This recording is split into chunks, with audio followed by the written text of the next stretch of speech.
ওকে, তো মাশরুম কিনলাম। এখন দেখি ভিতরে কি অবস্থা। আগে কখনো মাশরুম চাষ করিনি। মাশরুম যেহেতু ঘরের মধ্যেই চাষ করা যায়, কারণ মাশরুম একটু স্যাঁতসেঁতে জায়গায় জন্মে, তাই ওইরকম জায়গা জমি দরকার নেই, সিম্পলি ঘরের মধ্যে চাষ করা যাবে। তো ঢাকা থেকে মাশরুমের অর্ডার করেছি। Oh here are they 50 piece order করেছি। কয়েক পিস এক্সট্রা দেওয়ার কথা ছিল, তো দেখি কত পিস কি আসছে।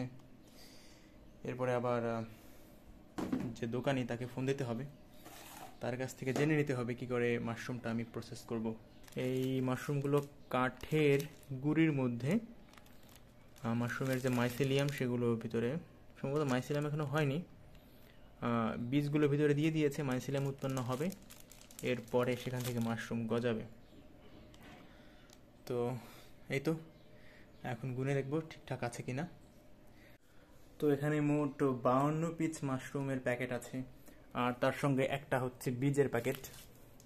এটার মধ্যে আসলে মাশরুমের বীজ দেওয়া, আর এই বীজটাকে এই ঠিক এদের মতো করে প্রসেস করতে হবে।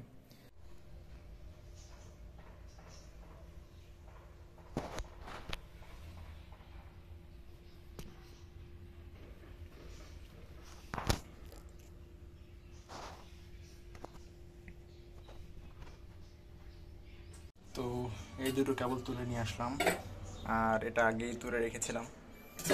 সো মোট এই পরিমাণ মাশরুম হয়েছে। তো এবারটাকে ধুয়ে কাটতে হবে।